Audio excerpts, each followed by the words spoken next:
3, 2, 1. How about we do it again? 6, 7, 4, 3, 2, 1. I think I fallen. Okay, let's try one more I time. definitely. Ready? I can move you. Making review. Making review. Say 6, 6, 5, 5, 4, 3, 2, 1.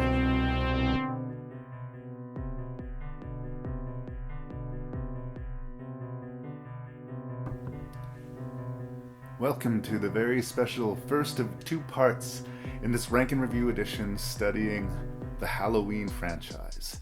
Your host and random Canadian Larry Parsons along with guest Lee Beckman are going to discuss all 10 so far of the Halloween films.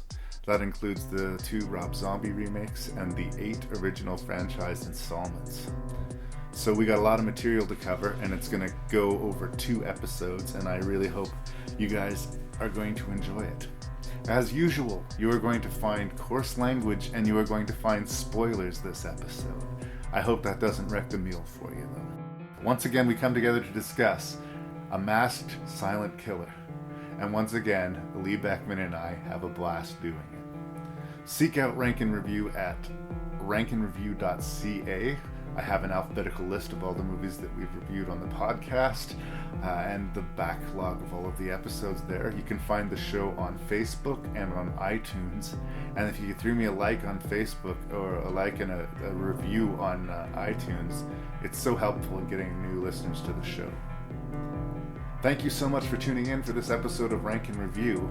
Now let's get to Haddonfield and to October 31st and to blood and sex and violence.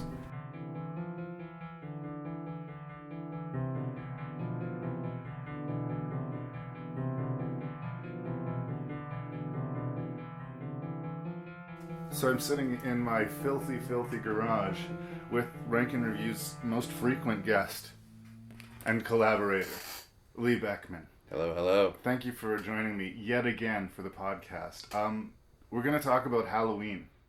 And you and I have already had a long discussion, a 2-part episode discussion of Friday the 13th. Yeah. And I remember you suggesting when we did that, we should do Halloween. And I was like, well, yeah, but I think that the next thing we do shouldn't be a voiceless killer, slasher fest, right? Because that's exactly what Friday the 13th is. So I guess in opening this discussion, I would say, what to you distinguishes Halloween from Friday the 13th? They're both slasher movies. They're both basically dumb teenagers being killed by a silent masked maniac. Yeah. How do we distinguish Halloween? What's its corner of the playground? Well, I think when you're going to be at least comparing Friday the 13th to Halloween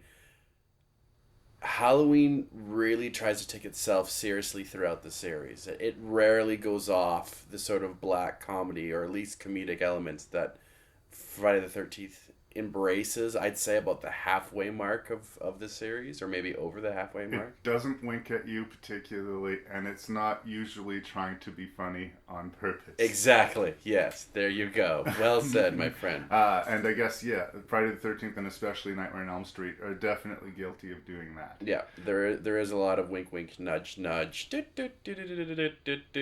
Halloween says we're a horror movie. We want to scare you. That's what we're about. Yeah. And they stuck with that. Like Yeah. I said, there are some batshit insane movies that we're going to talk about. Oh, without a doubt. And in a way, that kind of distinguishes the series to me. Yeah. Watching them all in order, which I did, it's kind of cool because you sort of see the progression of cinema. We go from 1978 to 2009, I think, here. Yep. Something like that? Halloween's 1978 and Zombies Halloween 2 is 2009. I think yes. so. Anyway, it stretches a fairly good, portion of my life and cinema history. Yeah. And you can see the progression from film to film of the styles of not just the fashions and the people, but how they go about scaring you. Yeah. What is considered scary at this particular time period? Yeah. The series does fall victim to what's popular now. Yeah. Much like the other series. They're not innocent of this. Yeah. I will say this. Halloween, out of all the 3 movies that start the series, well, Friday the 13th and Nightmare on Elm Street, because these are the 3 that we would essentially compare out of the slasher genre. They're the ones responsible for popularizing slasher movies the most. They're not the originators, but they're the popular. The attention to suspense, good old-fashioned suspense, I think is done best by the Halloween series. I think the attention to horror is done very well in the original Nightmare. But the difference between, I think, thriller, terror, and violence is well explained in Halloween. And we'll get to this in the movie, but I think the attention to detail of creating suspense elevates at least the first film above, I think, the other 2. Yeah. And that's one of those things that defies the Halloween series. They tried to come back to that quality of film a couple of times in the series, I think with less and less positive results. Mm-hmm. But we're getting ahead of ourselves here. So that to me, like the Romero-thon that you made a quick little speech here about you coming in as a fan, right, and that you're going to be biased. I am going to start this here because I was all gung-ho. I was the one that I think suggested, let's do Halloween. Halloween. Yeah. Oh, yeah. No, I was all psyched to do Halloween because I was a fan. This was the series that got me really started on horror films. I guess the question I have for you, Larry, is like, how old? When did you first see the first Halloween movie? Well, I will put my my cards on the table as well. I was always a Jason guy. I was really fascinated with Jason. Yes. Around probably very close together, I watched with my dear friend Scott Evil Dead 2 and Friday the 13th Part 6. Mm-hmm. And I think really connected to horror movies as fun. Scary, but fun. Yeah. Especially when I was a kid. Evil Dead 2 doesn't seem at all scary to me now. Yeah. But honestly, when I watched it when I was in the single-digit age category, I thought it was terrifying, but I loved it. I also thought it was hilarious and fun, but I was legit scared by it. Oh, no doubt. And that's what I liked that my horror movies to be, fun. Yeah. The suspense that you're talking about, which Halloween you're right, sort of defines itself as, that was the kind of thing where I would have my hands over my ears and be sort of squinting at the screen. I developed my taste for that, but I don't have the same affinity for Michael Myers that I do for Jason Voorhees and Freddy Krueger, because in a way they were safer, because they would allow us the breaths. They would wink at us from time to time. Yeah. You're right. In the Halloween series, even when Kevin Williamson is involved, they don't wink. No. And I respect that. And I respect, like, as much as I'm going to, throw mini tantrums over some of the decisions that Rob Zombie made in his tract on this, he took it seriously, too. Oh, yeah. So I can respect that. My thoughts watching the entire series again now is that it's fascinating to watch all the different tangents that this kind of goes on. There's sort of separate timelines in the series, sort of split, and we'll talk about the Rob Zombie movies separately, but the first 8 movies that we're going to talk about here. Yeah. There is the movies that involve Laurie Strode, which would be 1 and 2, H2O, and Resurrection. Ooh. And then I'm sorry, I just worked on my own jacket. And then there's the one sort of the other tangent storyline that follows Loomis, the Donald Pleasant character, right? Yeah. So depending on what movie you're watching, either Laurie Strode or Loomis will be the main character. Dr. Loomis, And they don't coalesce. The 2 timelines do not reconcile. Yeah. In one timeline, Laurie Strode is dead by a car accident between before the 4th movie, and in another timeline, she's a schoolmaster. Yeah. They do hit the reboot button at one point of the series, although I think they needed to. Yeah. Well, I get it, but it's just sort of weird, and that's something that is weird as and choppy as like Nightmare on Elm Street and Friday the 13th does. Yeah. They bend over backwards to autocorrect to make it all somehow in the same universe. Yeah. Whereas Halloween's willing to say, you know what, we fucked up. Let's just never mind that scene. Well, never mind the by the time they hit the reset button, and they hit the reset button really twice in this series. The first time they did it, they had to do it because certain cast members had died. Right. Not only the fact, but they had literally also pinned themselves into a shitty corner. Yeah. But it was because one of the major players had died. But we will get to that. Right. That's why they hit the reboot.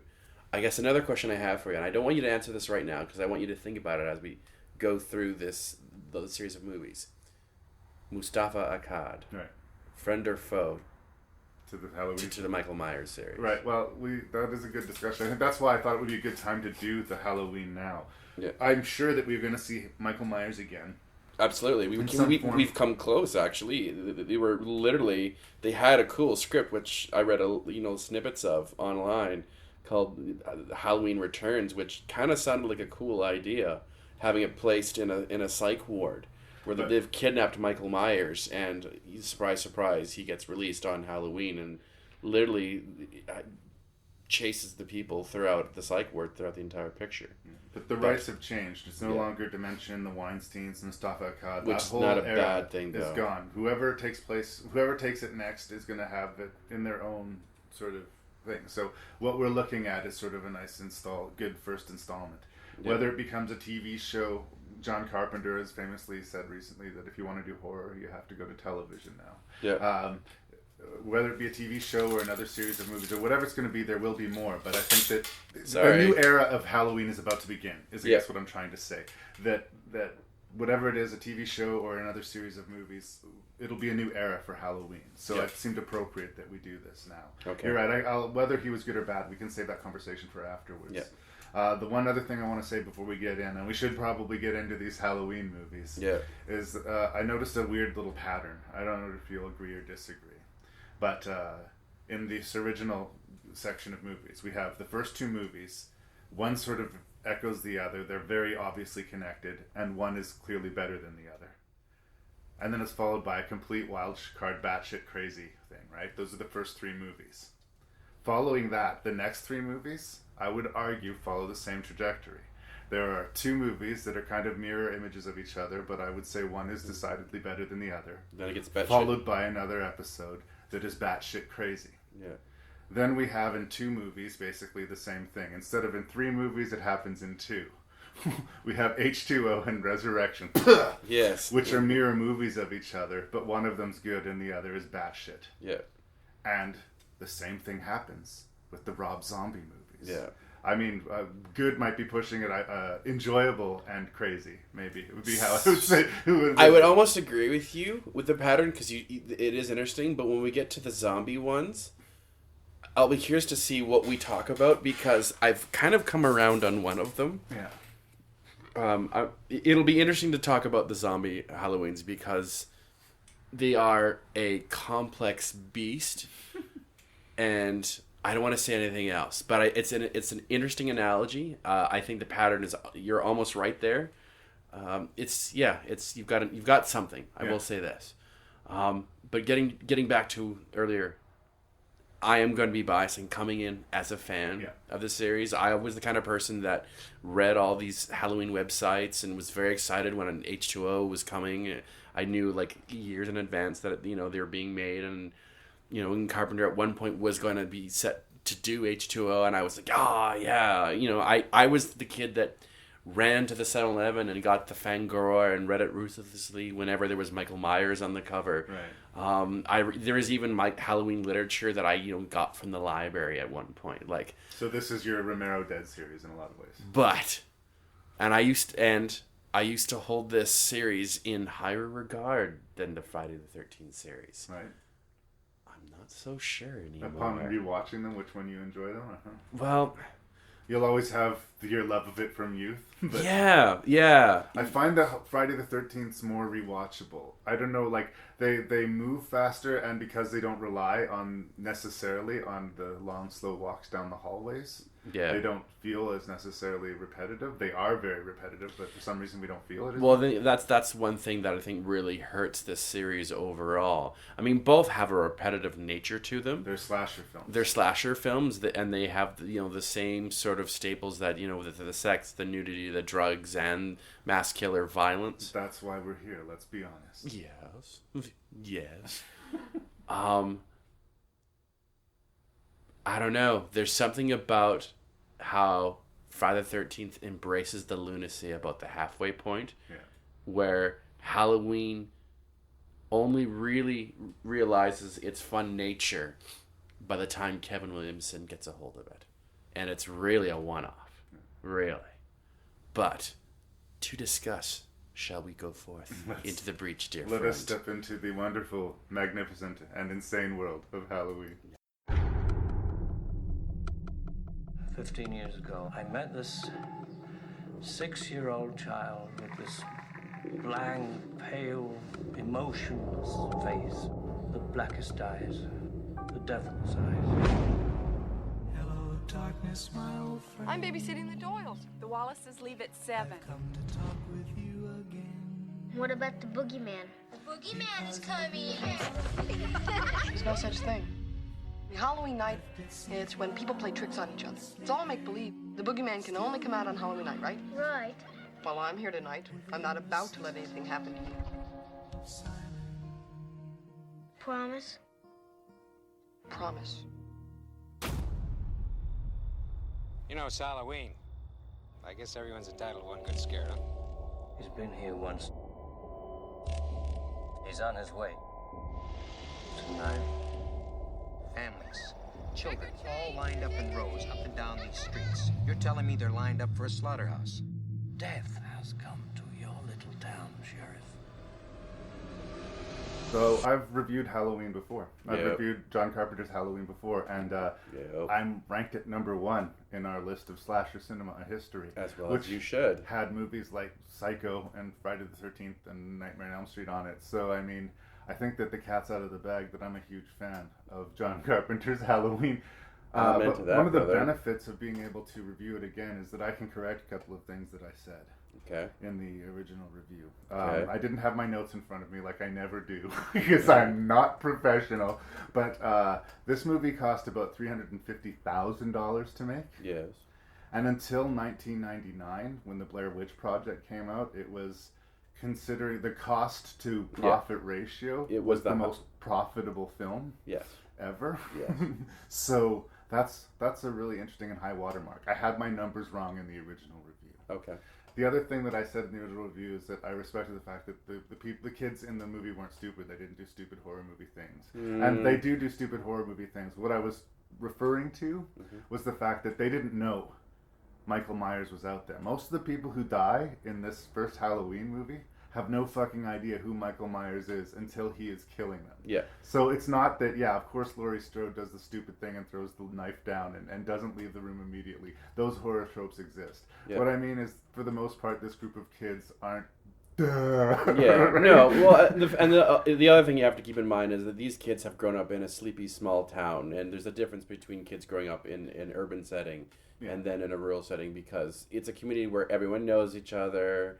You know, they don't lock the door. You know, even in the 70s, like, you know, it's a very sweet and innocent time, and I think that's one thing that the Halloween films really picked up on is... I mean, the original title for this movie was called The Babysitter Killers, a really sort of simple exploitation title. Yeah, it didn't even necessarily need to be on Halloween. This could happen any night of the year, really, right? Well, yeah, and even sort of in the late stages of writing this movie, Carpenter and Hill basically came up, well, why don't we call it Halloween and put it on Halloween night? It was one of those, you know, third or fourth draft ideas, and that's, you know, when the floodgates opened in a lot of ways. The Babysitters and the Killers got them their money, but the Halloween, I think, was a really good call.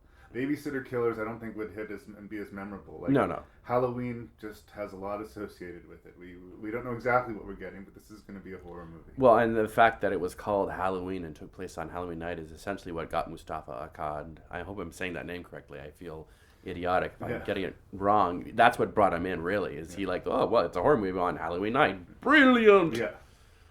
But I guess the question I have before we get into the meat of it, Lawrence, Yes. was, do you remember the first time you saw this movie?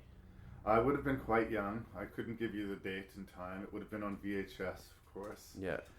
But I don't remember the experience of the whole movie, but particularly the opening shot with the little boy POV. Yeah. When we see young Michael Myers, the moment he snaps, is sort of the way I always thought of it. Yeah. Like, the film opens the second that little boy changes from Michael Myers into the shape. Yeah.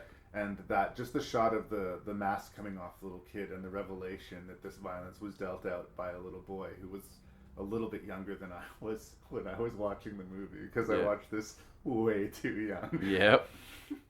So I remember that image, and I remember finding that sort of frightening. Yeah. But beyond that, a lot of it was I had my ears plugged, and there was boobies, and It didn't. I didn't connect with it in the same way. I liked my horror movies, like it was a little bit fun and a little bit more momentum at the time.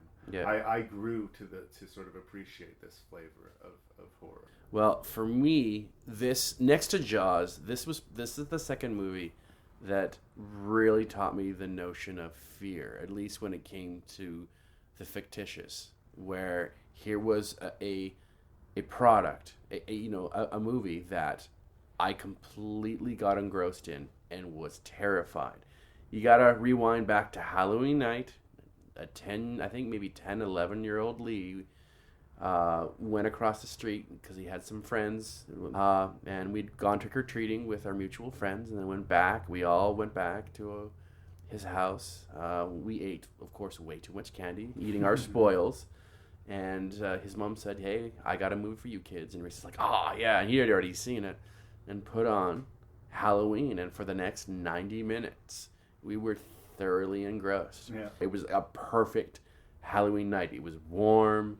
The leaves were all on the ground. Well, as the movie ended, and I grabbed my candy and said, "Good night, y'all," and I went out of his house, and I literally stared at my house across the street, and it was the longest walk home. It was, man. Like, it was a short walk, but it was a long walk. And I even looked down the street, and all of a sudden, that block became that block of Haddonfield. And I swear to God, my imagination created this shaped figure coming down the street, and I ran my little kid ass home. This movie broke my little brain. And I ran in, said, "Good night, Mom, good night, Dad." And I'm sure the fountains of sugar pumping through my body probably didn't help. Right. But I ran home, crawled into bed, and had literally like white knuckled it for the rest of the night because I was convinced that Michael Myers was coming to get me. Scott, when my friend Scott Lehman, when we first reviewed it, said something very truthful about it too. In a lot of ways, this is the perfect first slasher movie. I mean, it's a little inappropriate. It's not really gory. There's a few stabbies and strangles in it, but by slasher standards, pretty PG. Oh, it's tame. And there's brief nudity. There's nudity. Yeah, but like, as far as, if kids are going to watch something inappropriate compared to some of the shit they could have watched, yeah, Halloween is, in a way, kind of the ideal entry point. I would say this to parents who have, kids that are in the pre-teens, mid-teens that are just starting to really, get into the horror movie genre, and you want them to get beyond the sort of PG-13 kiddie stuff, although PG-13 this day and age is a different animal. Yeah, is way stronger than Halloween even. Yeah. But if you wanted to get them sort of in, slowly kind of massage their way into the R-rated horror films, I think this would be a great way to start. Yeah. Because if you're worried about, obviously, one of the staples of it, which is brutal horror and violence, which is a common thread in a lot of horror movies to the point of being shocking and, mind-numbing, Halloween, at least violence-wise, is like puppy fare. Yeah. The thing you'd have to get around is obviously the sex and nudity, which there is some. There's not a lot. But... And speaking as a lover of the horror genre, it blows my mind. I will never, ever understand it that we can watch on The Walking Dead any level of ridiculous violence. Yeah. But if we saw Carol's titties in an episode, the world would grind to a fucking halt. Yeah. Oh my God, nipples! Yes. Like, it's ridiculous, yeah. the stigma. Like, if you're okay with watching Michael Myers stab this guy into a door and look at him hang there and die as he squirms, and you're not okay with titty, I think there's some cognitive dissonance happening. Yeah. But I would like to steer the ship towards the plot because we're pretty deep into this and we haven't really talked about it. Yeah. I don't think anyone listening to this hasn't seen Halloween. If you're that person, to the uninitiated, hello, you're strange for listening to this before you watch the movie. But thank you for listening to the podcast. Michael Myers, as a child, kills his sister and then is put away into an institution. Many years later, he escapes that institution, returns to Haddonfield to stalk and kill Teenagers. The sort of subplot about the Laurie being a sister and stuff like that doesn't come into it until later episodes. Yeah, in this movie, we shouldn't even talk about it with this movie. Yeah. Yeah. In this movie, basically, he's a mass killer, and if he bumps into you, on Halloween, you got a serious problem. Yeah. Donald Pleasance is, of course, our investigator doctor who's here to try and stop him and deal with the local police and save as many lives as possible. Yeah. I just wanted to say the plot once because Fair enough. we hadn't yet. Fair enough. If you're going to talk about Halloween and the elements that make it a classic movie, and like I said, if you're going to start your son or daughter on this path, you want to show them the goods. One of the things that makes Halloween amazeballs is the score, is the iconic score by John Carpenter. This movie, honestly, would be almost nothing without the score. And if you think about it, a lot of, not all, but some of the great classic horror movies are hugely benefited by their sound and music. If you put on, say, The Exorcist, that theme, the bells, I forget the name of it right now, instantly, most people go, oh yeah, The Exorcist. Nightmare on Elm Street has that sort of haunting child score, 1, 2, Freddy Going For You. The second that plays, you instantly know. I would like to think most people would recognize the score from The Shining as well. You play that, and at least most people would kind of go, wait a minute, that's familiar. Jaws, of course. Even the first bars in the pause, you'd be like, Jaws. Yeah. Psycho, the Herman Berryman score. Sound is unbelievably important to any film, but to a horror movie, it's incredible. That's like I've often said, when I was scared, I did not shut my eyes. I plugged my ears. Yeah. The sound makes it scary. Yeah. You take that score out, and yes, it's true. You would have a lot of long sequences of actors either walking across the street or down the block or down hallways, and they would be quite boring. But you put in that rather classic and kind of musically insane score, like it's a 5/4 beat in a lot of ways.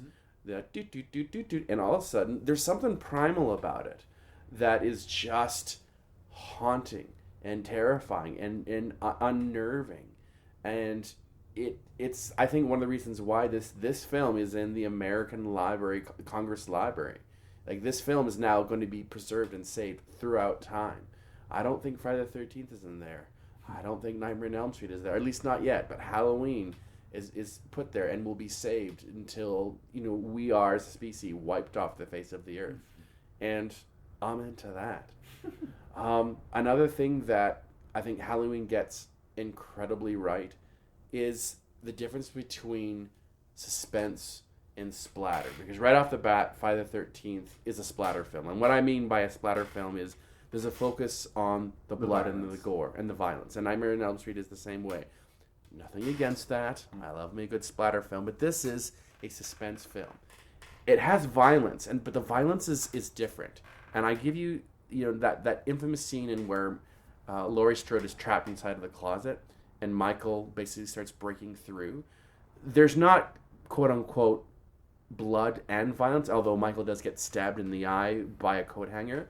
But it's the sheer violent act that Michael is coming through the closet and nowhere to go. Like, you were fucking losing your mind. Yeah. And that is just pure and utter gut-wrenching suspense. And that is a classic scene in any suspense movie. Yeah.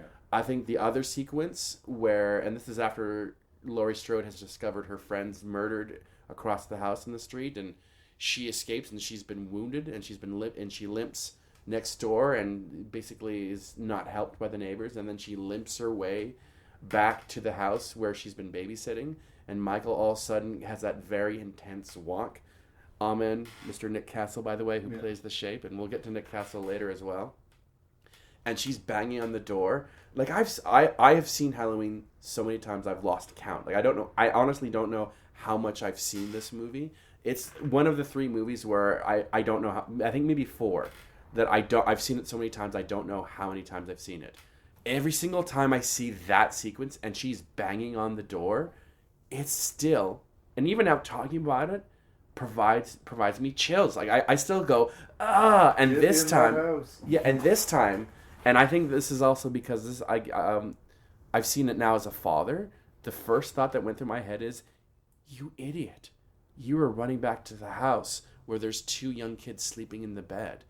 you have just endangered. You've lured him. You've lured him to these two kids, you idiot. It's understandable because you're at that point. She's in a fight or flight state of mind and wants to get to a safe place. I get it, but that thought came to my head, and you're right. I was making dinner watching this a couple days ago, watching it, and I had my hands over my ears, and that ding ding ding ding sound was going, and I soon realized that I had stopped what I was doing, stopped cooking, and and the hamburger was starting to really turn brown, and I went, oh my god, I am completely engrossed in this movie, and I already know what's going to happen. Yeah. So that's just sort of speaking to the power of this movie, that there's some sequences that are just superbly done. I want to spend a couple of minutes on this gentleman, John Carpenter. Yeah. I think you should probably get to know this guy. Rings a because bell. I think that you might like him. Yeah. Oh, wait, we've talked about him a few times in the past. Yeah. I'm remembering. What I think I really like about this type of classic movie, and this is a total classic horror movie, is that I don't think John Carpenter was setting out to make a classic. No. He wanted to make as good as movies he could with the money. Yeah. And in order to do it, he took a low offer. He made this movie dirt cheap. Oh yeah. But it was going to be, in exchange, his name above the title. This is John Carpenter's Halloween. Yeah. This is, him trying to, like, I'm a filmmaker, fucking look at me, and the films will all be about their own stories, but I'm also, Yeah. John Carpenter is his own sort of packaging in a lot of ways. Yeah. You and I and a lot of other people will watch anything that he puts his name to. He's not a fancy director. He's not a distracting director. He's not like Quentin Tarantino or Martin Scorsese or even Fincher, who's constantly hammering you with style. Yeah. He almost just gets out of the way. He seems to want to tell this story with as few edits as possible in a lot of ways. It's very, very clear. Very, his specificity of the shots that he chose, the fact that he went super, super widescreen to get it that infamous 3/15 panoscopic. So he had a lot of frame to fill and a lot of places for you to look. And because the whole movie is suspense, a lot of the movie is Michael Myers stalking Laurie Strode. Yeah. I think that's one of the things that makes The Shape or Michael Myers kind of interesting, is that he's dormant until Halloween night, right? Yeah. The rule's broken a few times in the series, but for the most part, he doesn't kill unless it's Halloween. That's not true. He kills the truck driver. We don't see it, but he has killed the truck driver. He did kill another guy, okay. Yeah, that is true. I mean, he does wait for most of his damage. Halloween night, I will give you that, but he has taken rid of a body before he gets to Haddonfield. Well, maybe I will put it this way. He doesn't do his Michael Myers super spree killing thing. That was sort of a crime of opportunity. He killed that person for a reason. Yeah. On Halloween night, he kills for the sake of killing, I guess. Yes, I'll give you this. Something else that I think the other films really failed to get right is, especially during the day shots, where obviously it's less scary per se, is we don't see a lot of Michael Myers' head or face. No. Even during the day, like we see his hands, but it really stops at his neck. Where by the time we get even to the sequel right after it, we see a lot of Michael. And I think that takes away from the mystery. I mean, we do see Michael in the background, which adds an element of creepiness with those panoscopic wide shots, but it's far away, and he's wearing that mask. Right. That's kind of terrifying. And then Laurie Strode sort of looks out at the window and sees Michael sort of standing in the backyard looking up. That's creepy. Yeah. And I love, and this is once again Carpenter's film language coming through, where the camera slowly pans back to the phone, and then the audience knows right away that the phone's gonna ring. Yeah. And it's little things just to sort of tension, ease, and that thing. And another thing that Carpenter gets right, and Steven Spielberg, the Beard, also has talked about this, is there's very few. I think it's once again the third act when the jump scare, and there's maybe one or two of them, happens in this movie, because once you've had that first jump scare, you've kind of the cat is out of the bag in a lot of ways. And Carpenter's smart enough to know this. If there's one around every corner, they start to lose their effect. You use well-timed, earned scares. Well, yeah. Well, then the audience members who's been trained for it starts counting. 1, 2, 3. She's backing towards an open window. Yeah. Oh, you fool. Yeah. Oh, yeah. And it's simple tricks with this movie. In the final act, when it's, once again, Myers and Laurie Strode battling it out in the house. And... she, I don't think she's injured at this point. maybe she's crying and she's just found her friends, and there's the her back is to the door, and all of a sudden the light comes out, and it's a light, but it's probably the moonlight, and Michael's mask slowly sort of starts to creep. That's creeping into the shot. Yeah. That's a creepy shot, and they've emulate or steal that shot throughout the series as well. The perspective work, the point of view work is really good. A lot of times we're seeing from Michael Myers' perspective, and sometimes we're seeing from Laurie Strode's perspective. Yeah. But for that shot, for that scare, that was for the audience. Yeah, and that was our perspective. Yeah. And it got us, right? Yeah, and you're kind of going, behind you. I love how much love was put into this movie. I love how it's every single slasher movie archetype, but no slasher movie since has touched it. Yeah.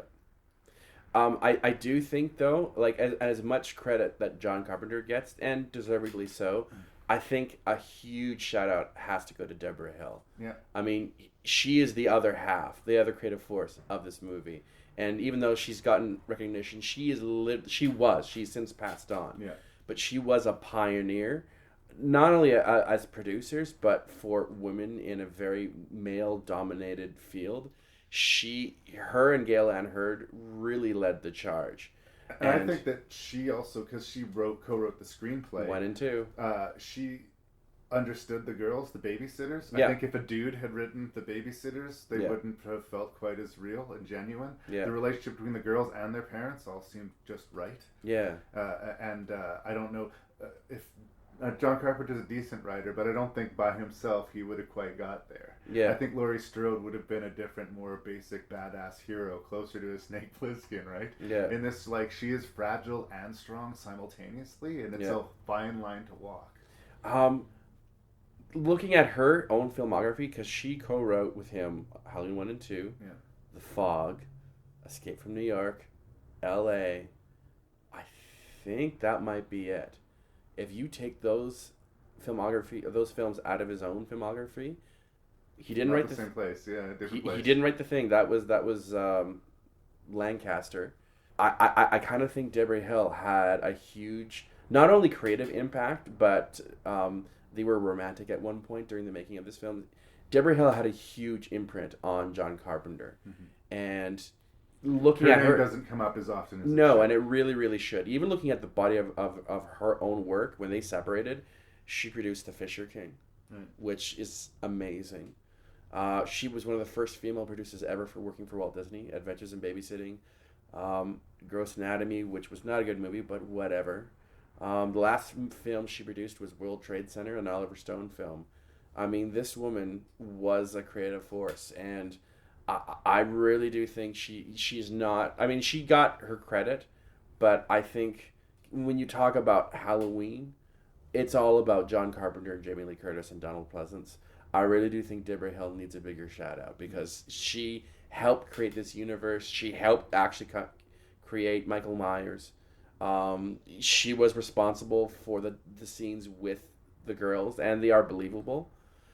And led to a lot of the great qualities involved with Halloween. Another thing that should be mentioned with this film is a lot of people who had amazing careers in the film industry got their start on Halloween. If you're involved at the ground floor of Halloween, you get a career, and you know what? You deserve it. Yeah. For sure, Tommy Lee Wallace would go on to great things. Yeah. And there's a lot of people involved tangentially. I mean, if you have your finger in the pie that early, it's just a great place to be. Yeah. Dean Cundy is still working to this day. He's the DP. DP for Spielberg he's worked with. Yeah, Nick Castle also had a bit of a film career. Yeah. Shout out to The Last Starfighter, which I will also mention again at some point. Jamie Lee Curtis, this is her big break. Yeah, I do want to talk about Jamie Lee Curtis. Okay. There is something about this movie, and I mean, we're just gushing, right? We're sure, gushing all over this. Yeah. If you close your eyes and you listen to Halloween, you're gonna hear, like you were talking about, that high pitched ding ding ding ding ding ding ding, and you're gonna hear about, I'm gonna say, a half an hour of Jamie Lee Curtis screaming deliriously. Yeah. Right? Yeah. And there is a shrillness to that. Yeah. If you're not into the movie, if you're like trying to do your homework and it was playing in the background, I can understand how it would be nails down a chalkboard. Yeah. But it's a very sincere performance. Like, I never really understood it as necessarily a star-making role. It was a big movie, so she became a big star because of it. She became a scream queen, the ultimate scream queen. She would have no problem getting work in genre. Yeah. And you believed her when she was in peril. But I think it was later in the game. Like, I think by the time we get to H2O, she is so much a better actress than she was. Oh, yeah. Yeah, oh, no. Absolutely. I agree. Yeah. No, I mean, she's raw, but she's raw talent. And she's real. Her nervousness, whether it be through the performance or better her being legitimately nervous about having her first starring role, reads genuine. Yeah.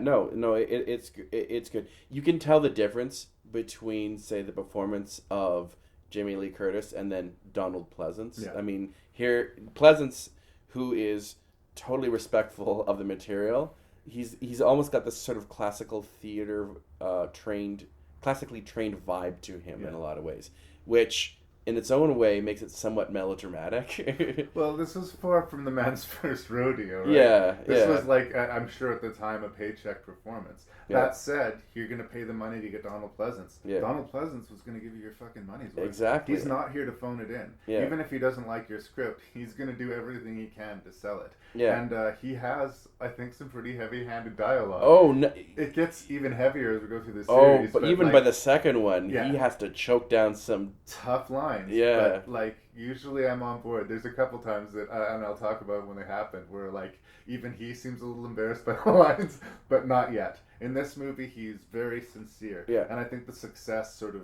bonded he and Carpenter, so... Well, yeah, no, he even openly admitted when he took the role, he was very hard with Carpenter during the initial interview and asked him, why do you want to make this movie, that he did not like the script. What convinced him was that his daughter had seen Assault on Precinct 13 and told him that it was a really good movie. Daughter has good taste, because it is. Yeah, and that you should do this John Carpenter's next movie, and he took it. He also worked on the movie for 5 days, so they only had... It was a minimal investment for him. But like I said, another actor, Val Kilmer shows up in lots of Kilmer would have movies, destroyed this movie. He's like Val, anything for Dollar Kilmer the last 10 years. He shows up in lots and lots of movies. And exactly the same gig. He's going to be the highest paid actor on set. He's going to be there for 5 days, but he's going to fucking sleepwalk through it. Yeah. I think Donald Pleasance was like, no, you hired me, you wanted me, I'm going to bring it. Yeah. I'm going to bring it. Another thing, and this is after watching a couple of documentaries about the making of this movie, and Donald Pleasance showed up and realized that everyone was working their little ass off to make this movie. And it was a little movie. Yeah.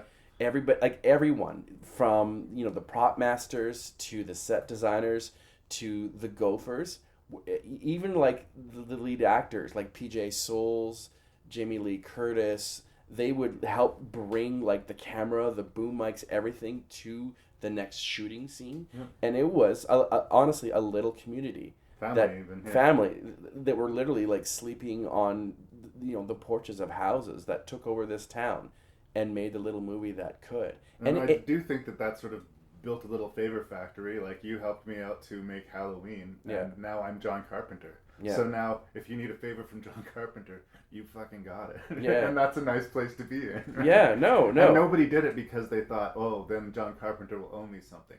The reason this movie is good is the reason that they were passionate about the movie is because they wanted to make the best damn horror movie they could. Yeah, and I think it bled off on that screen. Halloween to me is a perfect example, and I've said this before. It's lightning in a bottle. There's no real reason why this movie is so good as it is, but all the forces came together from the writing, the directing, the acting, and everyone showing up on time to do their work and work as hard as they could and made a bona fide classic film. Even talking about it now puts a smile on my face.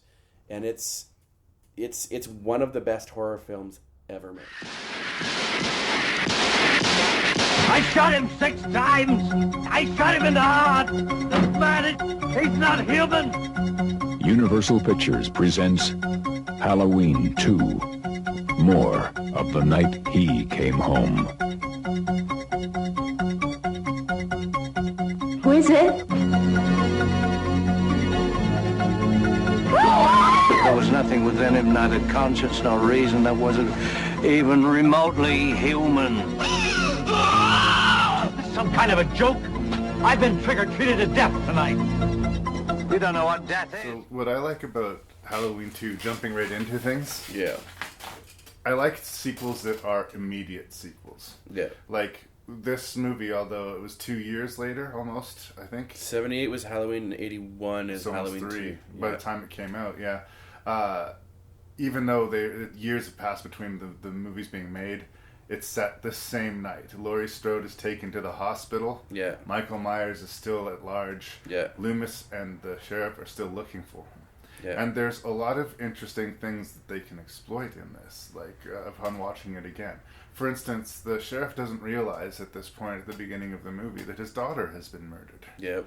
He finds out during the course of the movie. We didn't get that scene in the original Halloween. We only get it as benefit of this movie. Right? You let him out. Yeah.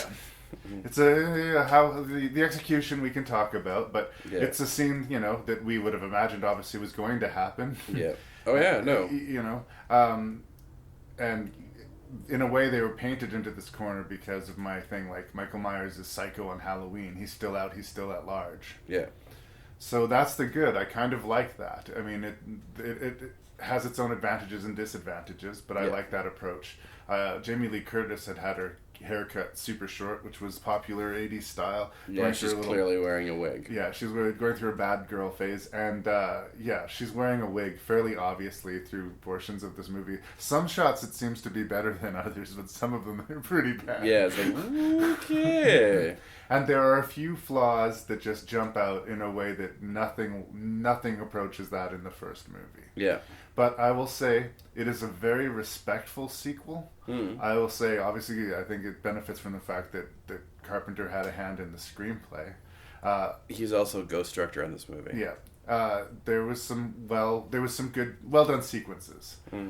It mystifies me because we're going to be talking about another Halloween movie that this guy directed called Halloween Resurrection. I do not understand how the man who directed the very respectful and tonally, continuous with the original film, who made such a solid sequel, could make such a fucking disaster. I don't know what happened in the intervening years, but it cannot have been anything good. All right, well, I don't want to talk about Resurrection right now. For the listeners at home, every time we mention this particular movie, it's we will spit. It's sort of like the cinematic equivalent of that Scottish play, which we shall not name. But as you've probably guessed, we're not fans of another Halloween movie in this franchise. But I want to save my energy for when we're gonna get there. Yeah. Just tamp down the fire. Yeah. Yeah. So basically, the plot is a continuation that's in Halloween Night. Laurie Strode's at the hospital. Michael Myers trying to get to her. Yeah. And Loomis, now with a different police officer, because once the sheriff finds out about his daughter, that's he strange. disappears from the movie. Once he sees his daughter, he's done for the movie. Yeah. I kind of liked it though. You know, you'd expect him to go all fucking Rambo and say, "I'm going to personally hunt this guy down." Yeah. But in reality, you would be destroyed. Yeah, Charles Cyphers, I hope I'm saying that correctly, is the actor. Carpenter had used him, I think, before. I think even in Assault on Precinct 13. Yeah. The Halloween franchise is full of that guy. Yes. Yes. It also has the cinematic start of Lance Guest. Right. Do you know who Lance Guest is, my friend? He's the last Starfighter? He is the last Starfighter. That's right. Yeah. To all you Last Starfighter and Jaws the Revenge fans out there, which I know there must be some. Please let there be some. If there's apologists for Halloween 3, should there be apologists for Jaws 4? No. There's no apology. Cue in Radiohead. We keep on getting off the boat of Halloween 2, and we need to get back on it. Halloween 2. Yes. Laurie Strode's in the hospital. Another thing I want to say. Yeah. I am scared of hospitals. Yeah. I don't like hospitals. Yeah. I mean, a lot of people, I have my other little scares. I always have people sending me shark pictures and clown pictures on my Facebook feed, but that's fine. I can handle it. Yeah. I am uncomfortable in a hospital. Yeah. I don't like hospitals when they're brightly lit and neat and clean and, antiseptic. I just don't. And in this movie, of course, it's a dark and stormy Halloween night, and it's the most underlit hospital in the world. Yeah. But it's a really good setting for a horror movie. No, that's one of the things that I think was a good decision about the script is, and usually I would say, well, one of the things that works about the Halloween series is when it's in the town of Haddonfield and in the sort of neighborhood. Once again, I think that's something that the writers got right, was here was the horror invading common, quote unquote, America, but the hospital was a nice touch. Yeah. I will say though, for a hospital, and because I've partially grew up in a small town, that's a mighty big hospital. It's a huge hospital for a small town, and that was one of those attention to detail things. I'm like, wait a second. Not so much throughout the movie, but when the movie ends per se, and it has that shot right in front of the hospital, and Laurie's being, spoilers, she survives.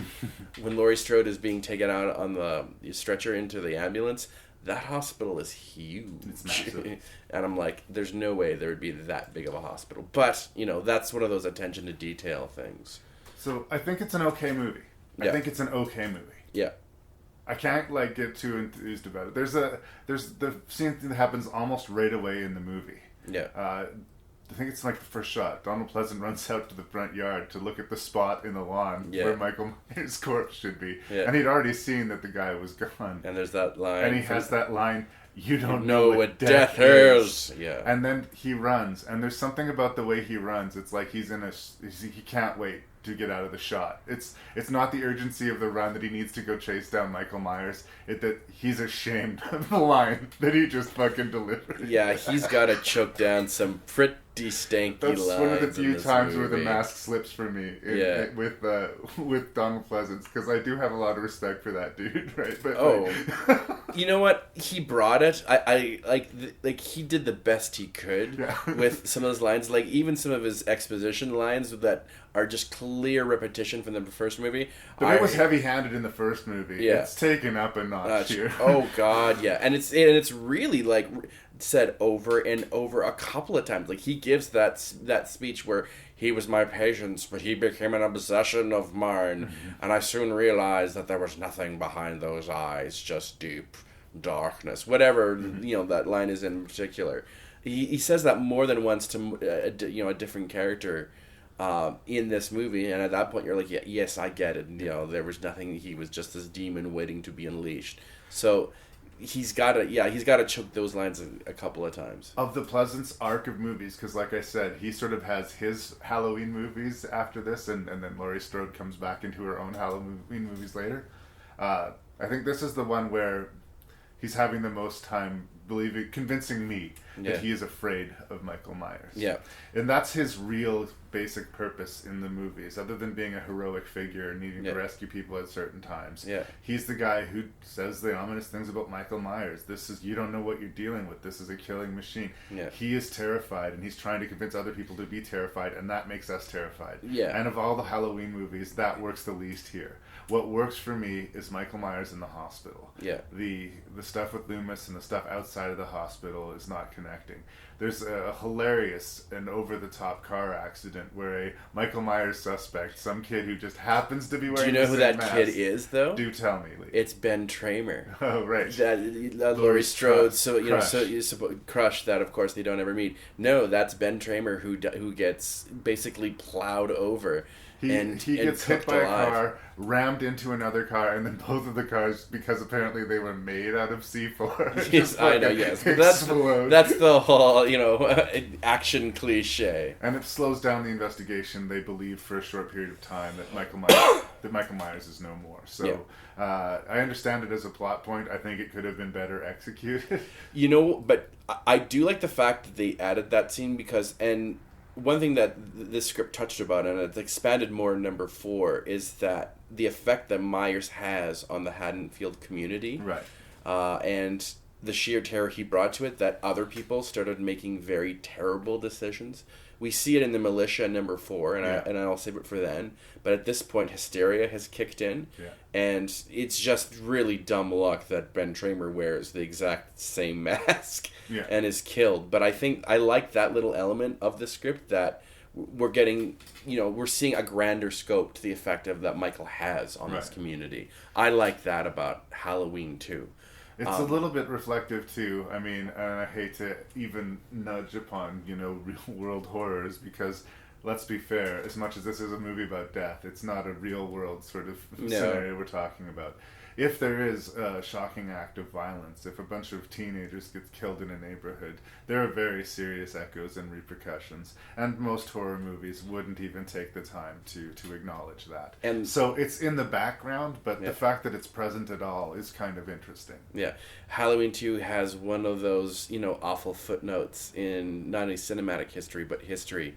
But there was controversy surrounding this movie because there were copycat killers that came from this movie. A man who was mentally ill had watched Halloween 2 and then I think went and killed his family, saying that images from the movie sparked him to do it. Well, again, if it wasn't that movie, I'm guessing it would be... Oh, no. I mean, the same thing happened with A Clockwork Orange years before. Yeah.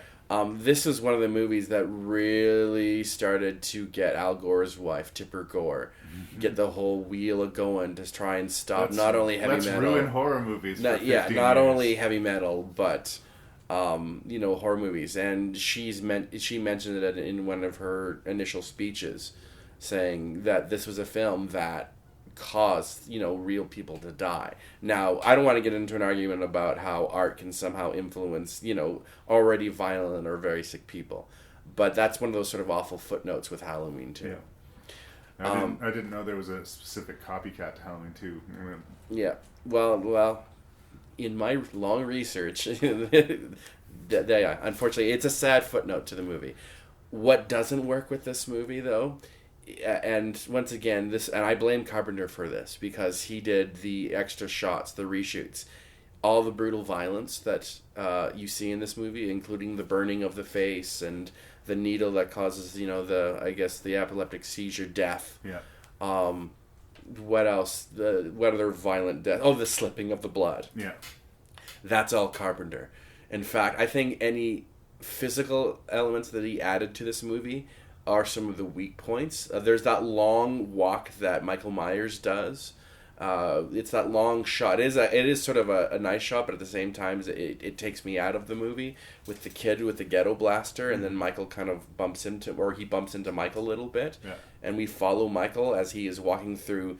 Once again, and Haddonfield looks huge at this point. Yeah. It was shot in California, not in the small town they had used in Halloween, and I thought that was a mistake. The whole, we had more money, so let's shoot it in a different place. Yeah. I don't know, just even the light of it looks a lot like California and not like the town in which they shot the original Halloween in. So the town it looks like a city. We're starting to lose our idea of what Haddonfield was. Yeah. The sequence that kind of troubled me. Okay, well, here, I'll say this. I loved it when I first saw it as a kid. Yeah. I like it a lot less now. Yeah. Is the sexy nurse in the hot tub sequence. Yeah.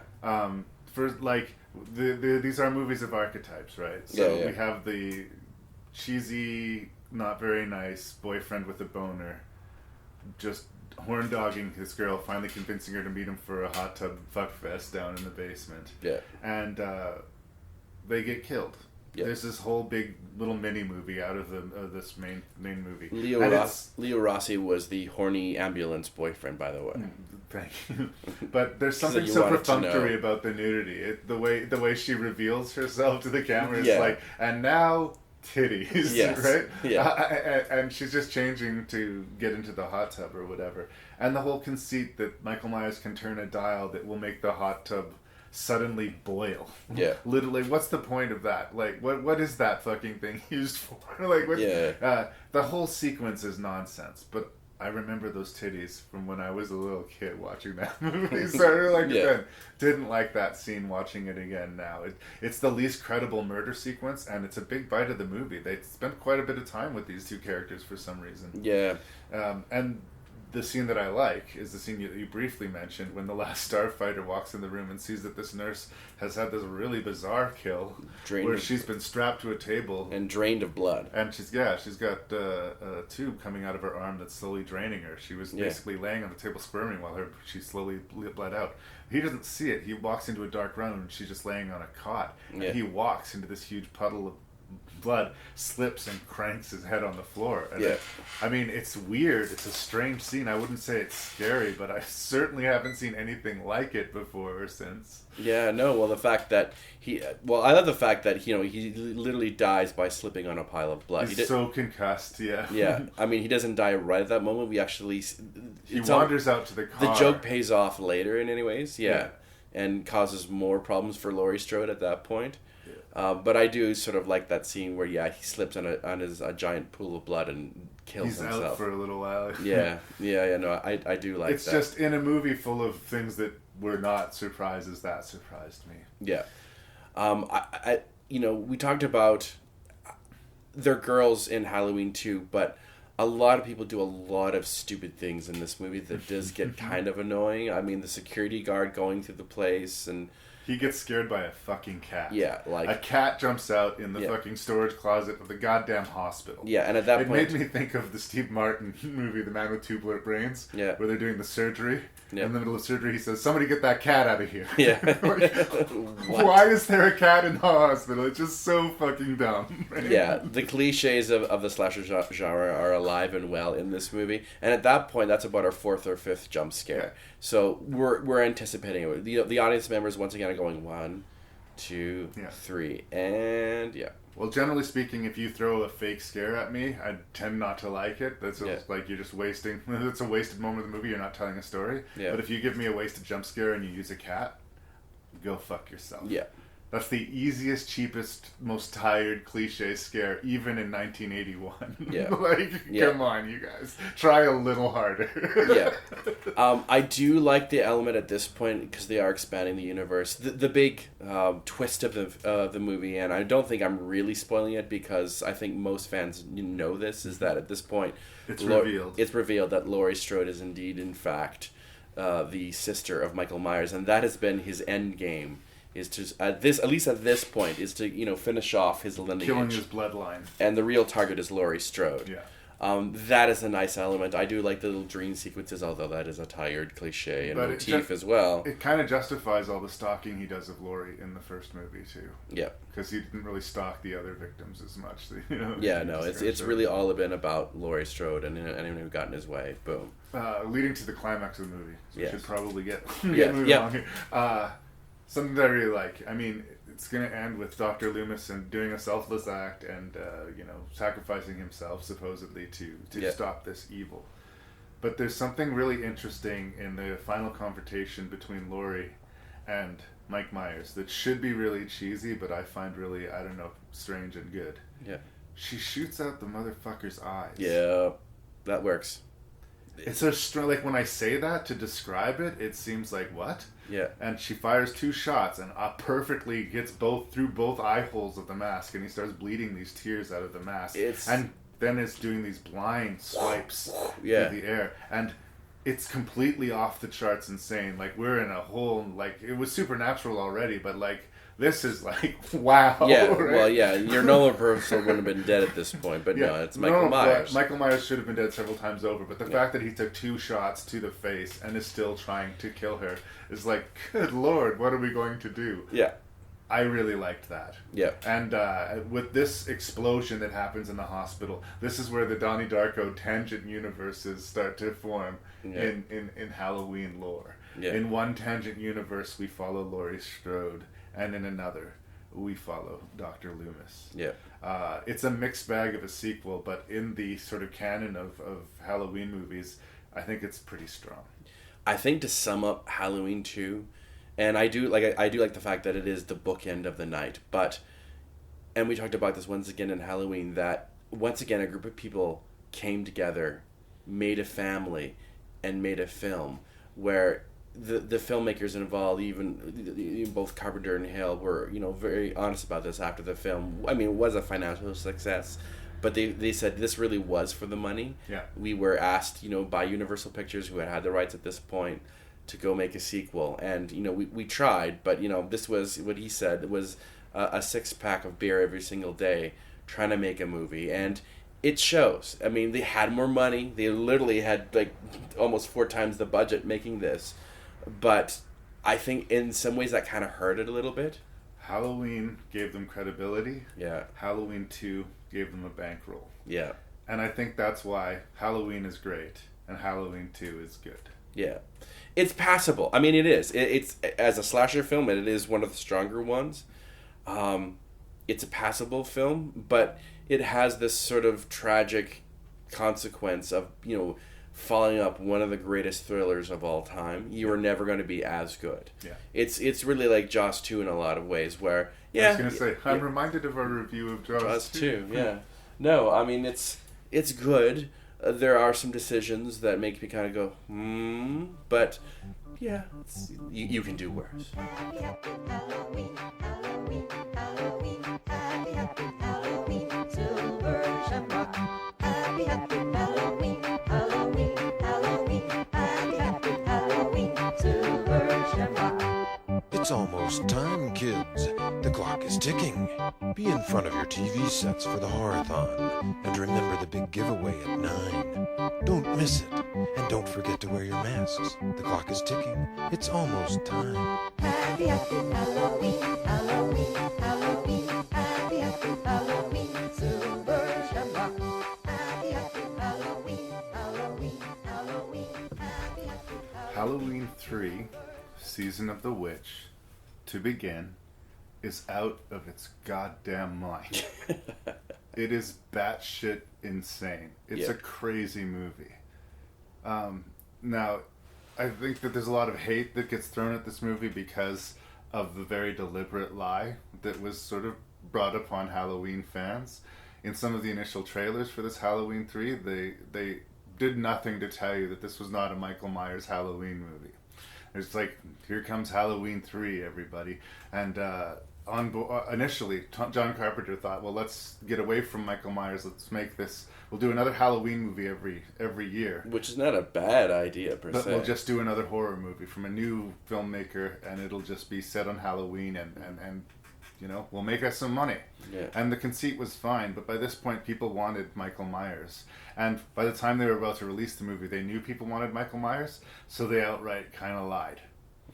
So people expecting to see a slasher movie came and watched this completely batshit crazy movie about some weird Irish Celtic cult and ground up pieces of Stonehenge and technology being mixed with supernatural. Right, Stonehenge. And robot people and people being changed into robots and madness. Yes. You would be forgiven to think that this movie was made by, on, and for cocaine.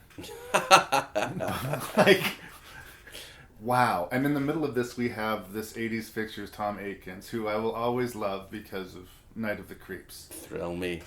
But I will never understand this man as a leading man or as like somebody that you would center a movie on. He seems to be like, in Night of the Creeps, he's a sideline character. He's like the guy with all the one-liners and hates his life and is sort of, see? Yeah. He works well there.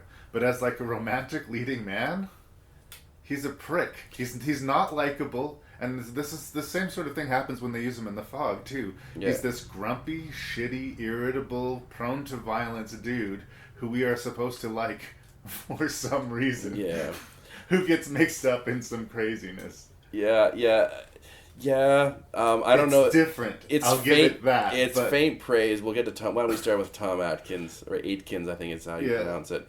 He's sort of, and I hate to say this, a poor man's version of Bruce Campbell, at least with his career trajectory. The thing is I think Bruce Campbell was sort of in on the joke. Yeah. Where I think Tom Atkins, at least I think, was trying to be serious. I don't know if it's an 80s thing, because at least at this point feminism was, alive and well at this point. But yeah, his character is very much a womanizing, kind of treating women like objects, man, to quote The Big Lebowski. But you're not making another slasher movie, but you're making another movie for that audience. And considering that, almost all of the decisions being made here are confusing to me. I don't understand this guy as our leading man. I don't it's a movie about a bunch of people in their 40s, right? Yeah. And that's fine. You can do that. You can make movies about whoever. But I mean, how different it was from the other Halloween movies. Yeah. And the robots. I don't know why the robots really trouble me. It's this sci-fi horror schmozzle. The movie's a mess. It's directed by Tommy Lee Wallace, who's a longtime collaborator, worker. I think this is his only movie he directed. I could be no, wrong. he's got a lengthy film credit. Really? But, he did Fright Night too, but for me, I'll always love him. He did, that's right. I will always love him for directing the TV miniseries of It. Oh, right. You know what? Shame on me for forgetting that. No, he's got a fairly significant catalog, but this was his first movie. Yeah, that's right. It was. Anyway, I have a soft spot for him because his name shows up in movies I like. Yeah. Not counting this one, his name shows up in movies that I like. Yeah. I would love to tell you that I was part of the sort of revisionist history crowd who says well, I hated this movie when it first came out because it wasn't what I wanted it to be, but now I've discovered it to be a quietly brilliant, forgotten gem of the 80s. Yeah. No. It's not even so bad it's good. It's just it's a tough slog. Like that guy said, that cocaine thing wasn't just me being glib. Yeah. There's something a little unhinged about the movie. Yeah, the script really lets this movie down, and the decisions made by, I think, Tommy Lee Wallace is his name. Yeah. That really, really send this movie off the hinges. Even getting back to our lead character, the fact that he's this openly womanizer, and it's strongly hinted at even at the beginning. Cheating on his wife. That he's cheating, on his wife in the movie, and is going to most likely was going to plan on cheat on his wife with that, not that nurse, the person, the other woman who ends up turning into a robot. I mean, she sleeps with. He sleeps with her, but the woman at the morgue who's dissecting this robot. She doesn't know what flirty with. Yeah, they even said we're gonna take me out for a drink and meet up later. So if none of that stuff had happened with the town and the robots, most likely he would have gone to have slept with this woman while his wife is at home with the two kids who clearly is unhappy with him, and he just generally seems quietly annoyed with everybody around him all of the time. Yeah. Even whether or not they deserve it. That's true. Yeah, he sort of comes across like, I'm smarter than all of you, and I'm gonna quietly sort of just disdainly show it. I got a here's an obscure reference for you. I got a Mitchell vibe off of him. Nice. Mitchell. Nice. Our leading man is our leading man for just some arbitrary reason. The camera fell out of the sky and landed on this dude. They should have done it with that theme song, Happy Happy Halloween, Mitchell. And if I thought that the movie was smarter, I would say that they made all these decisions to set him up for a fall, because spoilers, he does not rescue the maiden fair, and he does not necessarily succeed entirely at the end. He foils the plan and kills. He kills our villain, our antagonist. Yeah. He kills a lot of the bad guys, foils the plan, but a lot of kids have their heads melted into bugs and snakes. Have we mentioned this? Yeah. That the plaster man of this evil dude is to have all the kids that buy his Halloween masks. Have you even mentioned the plot? These horrible deaths. Have you mentioned the plot of this movie? I tried movie? to mention the plot at the very beginning, but it was the broad strokes. It's a toy manufacturer warlock, right? He's a warlock. Yes. Hence the season of the witch. Yeah, I guess. Has these ground pieces of Stonehenge that he uses to put into the making of these masks, and that on Halloween night when he airs this commercial will kill all of the kids that are wearing the mask, and then somehow victory and profit, right? I don't know what Do you remember his motivation for why? I think it was like he wanted to sacrifice a whole bunch of children. Halloween was not being taken seriously, and this would be a way to make Halloween will never be the same thing after this night, right? Where all these kids were killed. Yeah. Right. So it would no longer be a celebration. It would be a time of mourning. Maybe that. I couldn't 100% get behind it, and all the robot henchmen really bothered me. Well, here's the thing about that, and for people, Halloween 3. I failed at telling you the plot because the plot is a convoluted mess. Yeah, Halloween 3 is not a knife movie; it's a pod movie. What Tommy Lee Wallace wanted to do was Don Siegel's Invasion of the Body Snatcher, which by his own admission is one of his favorite movies. Yeah, and even the clues to that is even the town in which our two heroes end up at. I think the name was Santa Maria, which was the fictional town used in the original Invasion of the Body Snatchers. They're coming. And then, well, let's get to the ending for a second. And at that point, it's just comedically bad, where we have Tom Aitken screaming, "Stop it! Stop it already! Stop playing it! Turn it off! Stop it!" Which is how we all feel at this point. We're Yes. all on the Oh, same yeah. No, page. we're secretly saying, "Turn this piece of shit off." That's also a big homage to the end of Invasion of the Body Snatchers, where we have not Andrew McCarthy. Is it Kevin McCarthy? I want to say Kevin McCarthy. Yeah, the actor from the original Invasion of the Body Snatchers. I think you're right about that.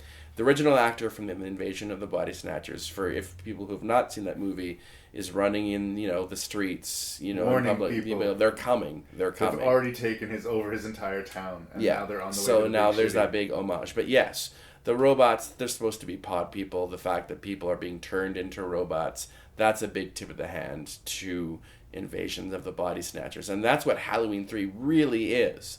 It's a pod movie. But when I say this out loud, like, he fails to get all the broadcasts to stop on some of the channels. So, like, let's say several 100,000 children were killed at the end of that movie at a minimum, right? Yeah. And he failed. Like, that's a brutal ending. But it's kind of, in air quotes, a bold ending, right? It was like, you wouldn't have anticipated that. Some of the decisions they made, I didn't agree with, but, like, they were counterintuitive and kind of gutsy. Yeah. Wrong. Yes. But gutsy. Yeah, see, someone didn't speak up during the, the production meetings, the pre-production meetings. I think even the writing of it, and kind of went, whoa, whoa, whoa, whoa, whoa, whoa, whoa, whoa.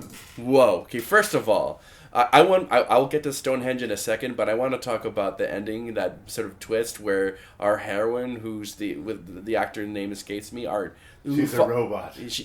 That makes she's a robot. No sense. So not at all. So let me get this straight. She helps him escape, kill our villain essentially, kill other robots in the process of escaping, only to try and strangle him when they're safely away from the the burning factory, which she was held captive in. Nope.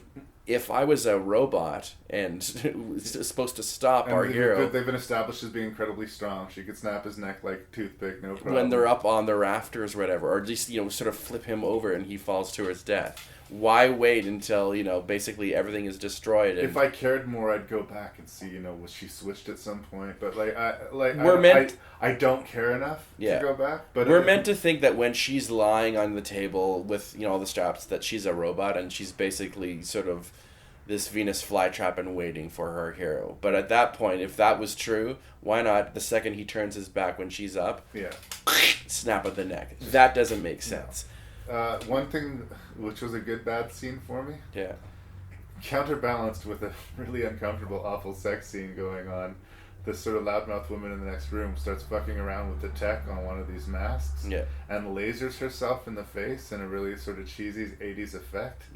That effect isn't really that impressive, but her laying there with her charred, burning face, boiling bugs out of her, while her body screams, or while the body sort of twitches and kicks, and she has this prolonged, awful death. And the death that we see of the little boy in the pumpkin mask in the control test room, it is fucked up. That is fucking hardcore. And it's a little kid. Again, bold decision. Not sure if I'm on board. No, I mean, those little things work.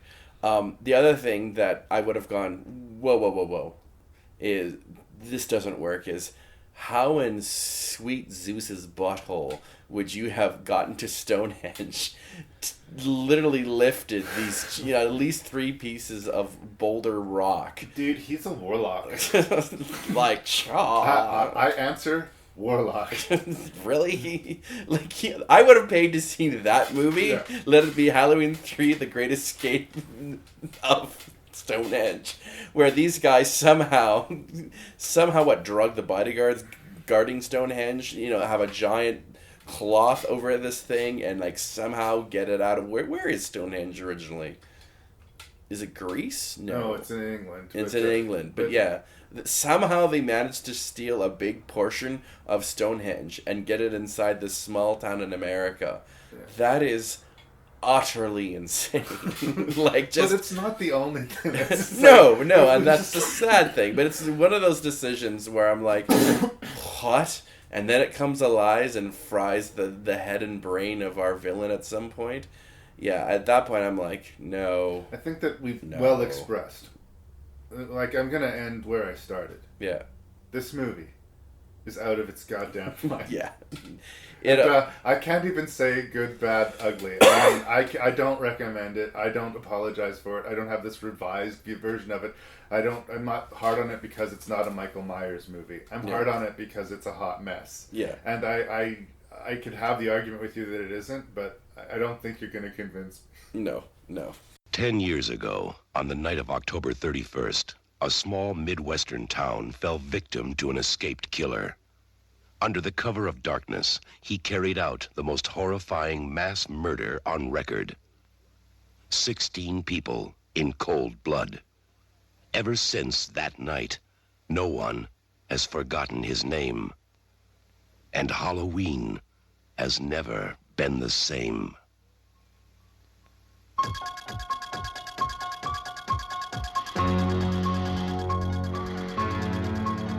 Now, Michael Myers has come home. He has returned for one more night of unholy terror.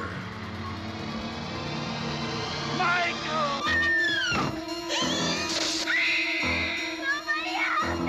He's here to kill that little girl and anybody who gets in his way.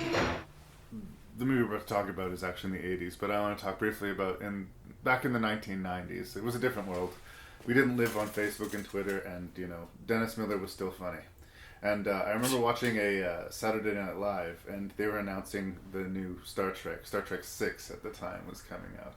And he said, the movie studio has just announced Star Trek 6, The Apology. Because the fans were so outraged at how horrible apparently Star Trek 5 was.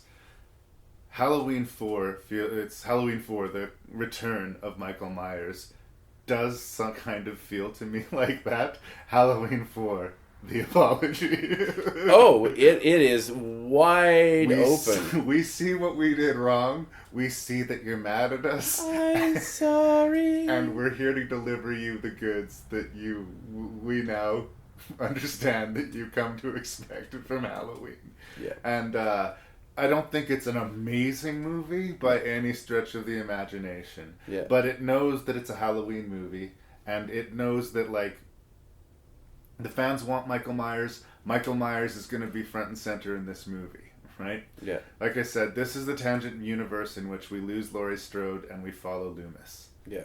And so we are told that Laurie Strode has died in a car accident, but not before having a daughter. Yeah. Who is played by a then very, very young, I think 11 years old, Danielle Harris. Who's sort of grown into a scream queen sex symbol in her own right. Yeah. She's really good for a child actress. Like she's very strong, I think. Yeah. She's the last now in the bloodline. So when Michael Myers awakens from a coma, now he didn't die in the explosion, neither did Loomis. They both somehow survived that horrible fire. Yeah. He escapes and returns to Haddonfield. And somehow his vision has also returned. Yeah, he grew his eyeballs back while he was in his coma, apparently. And he comes back to Haddonfield to stalk this little girl. Basically, they kept what was working. Haddonfield was working. Michael Myers was working. He's got a specific goal that he needs to set to. He's after this little girl. We know the stakes. We know the setup right away, and the movie just lets us let it play out. Yeah. It doesn't reinvent the wheel. It's fairly perfunctory and straightforward in a lot of ways. But if you want to watch a slasher movie, this is another one. Yep. Well, a couple of things that they do get right, and they do realize that, the main star of this franchise now is, of course, Michael Myers. That's what people have come to pay and see. There you go.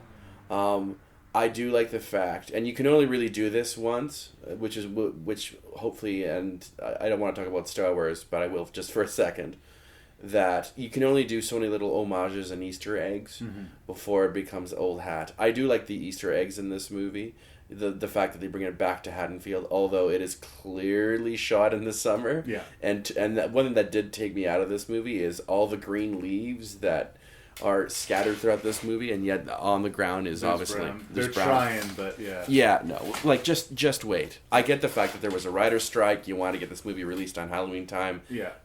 attention to detail. Wait till October and shoot it then. I think this was like the day where like slasher movies were hot, so you wanted to get the next installment out as soon as possible because they knew that there was going to be a point where the bubble was going to burst. Yeah, I think that it lasted like 10, maybe 11 years, and probably at that 5 years longer than anyone expected. Yeah. Oh yeah. No. I guess if you're bringing back Michael Myers, one of the visual aesthetics, and I know it's also even in the original a little bit. You can see the green leaves on some of the trees, but it looks like it's small town October in the first Halloween. Not so much in the second. If you're gonna come back to this universe, just wait till October. Yeah. It was shot literally in the summer. 2-3 months later is October, and which means you'd have to shoot at least the outdoor shots. Well, I blame the machine. You're right. They could have waited a year and made the movie look better. Yeah. But this is a machine, and they're going to crank out another one every fucking year if they can, because it's a low investment for a big return, and it continues to be so. Even when it becomes a minimal return, it's always enough for there to be another one, you know? Yeah. So, yeah. I mean, I understand, you got to deal with these adversity. You're shooting the movie where you're shooting it, and you do the best that you can. Yeah. But they certainly didn't help themselves. No. But considering all the stuff that they had to sort of fight against this movie, because they had a writer's strike that was coming. Yeah. Before... Yeah, that was going to basically cancel all... The writers could not contribute any more to any material until they had reached a deal with the WGA and essentially Hollywood. Alan B. McElroy wrote this screenplay in 11 days. Yeah, I heard that. Yeah. Not bad. In order to get it in before he could...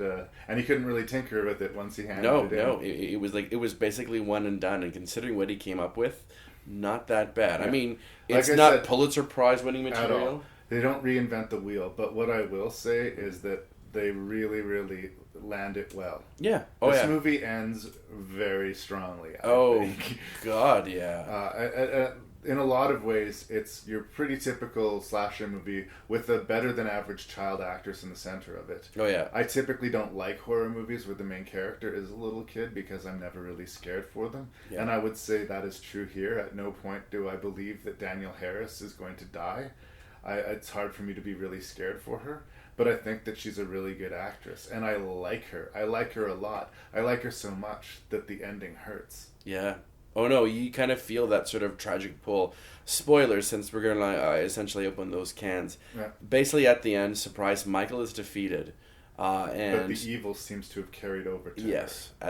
Basically, it's seeped into her, and she brutally attacks the stepmom. We are left to believe that the stepmom has been killed. We don't see it, but she's got a lot of blood on her. Yeah, and she's standing there at the top of the chair wearing wearing similar costume to the little boy at the first that Michael had worn. Yeah, and it's kind of a snap. And it was very respectful to the original, Halloween movie, and it was sort of moving the story forward. Oh, so this evil is now going to be transferred into her. So, in a way, if Michael Myers was killing his bloodline so that the evil inside him will not go on past him or whatever. Who knows? That could be explored hopefully in further sequels. Yeah. But anyways, I want to talk about a couple Easter eggs, or at least one that made me kind of smile. Do you remember the sequence in which Dr. Loomis is his car has broken down and he's walking on the highway, literally walking to Haddonfield? Right. And basically the first vehicle that passes him is the same station wagon that the nurse and he were driving towards the psych ward that Michael steals in the original Halloween. No, I missed that. It's a big sort of... And he does the whole waves and the car just passes him by. That made me smile. The weight of coincidence sequence that he and Michael end up in the same gas station for that one sequence kind of stung a little bit for me. Yeah. But it was a nice confrontation. I like the shot and it's stolen from Vertigo. Yeah, the reveal of Michael there. Michael, and he hasn't worn the mask yet. But basically, the one wall is coming close, and the background is moving far away, but Michael's staying essentially the same. It's a nice little illusion shot. Once again, this movie was a quick shoot, but the fact that they took the time to do that shot, and Dwight ate little. is the director who would then go on to make the ultimate Steven Seagal classic, Marked for Death. I'm sure I've seen it. I have no memory of it. Yeah, it's like basically a McDonald's. It's a Steven Seagal movie. Yeah, they're made to be forgotten. Need we say more? I guess I like that little thing. Once again, and then the whole idea that the universe expands, where I like the idea of the militia, that this town has been so rocked by that fateful night that there are a whole bunch of gun crazy Americans just God-loving Republicans waiting with itchy trigger fingers. If Jason Voorhees was a Republican, then Michael Myers is the weird fucking Democrat that sort of comes across. But basically, I like the idea that they do spend some time on this militia, that once it's leaked over the radio that Michael Myers may be back, these guys grab their guns and create even more trouble for the community and the police, where they start killing innocent people. I like that idea, and that was sort of dropped a little bit in Halloween 2, and it is explored further along Halloween 4. I like that idea that Myers, his death grip goes just beyond him, that just his own presence on that community creates more chaos, and I think that's sort of a realistic, nice touch. I think there's a sequence that kind of is, I think, pretty strong. They didn't have the hospital like Halloween 2 did to give them the long dark corridors or the different sort of interesting kills. We were kind of back in Halloween 1 territory as far as what they could do. But I really love the sequence on the roof. Ellie Cornell plays Rachel, the sort of main protector figure for Daniel Harris. Our sort of pseudo Laurie Strode. Yeah. She is climbing and scaling this really slippery, steep roof with Daniel Harris clinging to her back like a little backpack. And it's interesting because I think everybody's been on a roof, but it's quite I find a very strong, suspenseful sequence. They're in great danger from Michael Myers, so much so that they've been forced to crawl out the roof to try and get from him. But it's in a lot of ways enhanced the danger that they were in, So I mean, is it an amazing movie? No. But it's a fairly strong entry in a Halloween sort of slasher movie. What was funny? I think my memory of this movie was far greater than I think the movie actually is. I think this was literally the fourth time I've seen this movie. I used to hold Halloween 4 in higher regard than I think I do today. I do like the house sequence. I guess I found the little side story of her boyfriend treating... I mean, once again, it's one of those cliches of staples of the genre. Yeah, mio. I found that a little tiresome, but whatever. I do like that roof sequence. I think that's a nice little suspense. I do like the fact that they recognize their mistake and realize that Michael Myers was the true star of this movie. I don't know what it was this time. I just, little things started to take me out of the story, and maybe it's because I have seen this movie more than once, but like I said, little things like the leaves and how the movie was lit, it just smacked of summer, and I was taken out of it. But I did really enjoy Danielle Harris. I think if she wasn't strong, both the character arc and the performance, I think this movie... You are rolling the dice. Yeah. If the central performance of the movie hangs on a kid's performance. Yeah. You get that casting wrong and you are fucked. Yeah. So they did really well there. It is a solid slasher movie. I think it's definitely one of the stronger entries in the series. It's high up there. But it's still like not something that you can get super excited about. Yeah, I know. Sometimes you're in the mood to watch a slasher movie, and this is one of them. It's not particularly distinguished, but in this series of movies, which become problematic as we continue on. Yeah. It ain't bad. Well, and you know what? Like, this movie was way more profitable than they expected. Like, this movie was like #1 for 3 weeks in a row. They were forgiven. They said, like, they gave the fans exactly what they wanted. Yeah. We know we did bad. We're going to give you what you wanted. And the people said, thank you. Yeah. And they answered with their wallets. Yeah. Unfortunately, this made the machine kick into high gear again. Yeah. So they decided to go right into production with the Part 5. And I think, that's a good segue there. Maybe we're hitting the gas too quickly. Is there anything else you want to say about 4 before we can... I think that's pretty much it, man. Halloween 4, one of the stronger entries, but still solid. Yeah. I know why you've come back, Michael. Because the little girl. If you want to get rid of this rage, go home. I shall be there waiting for you. You'll find her.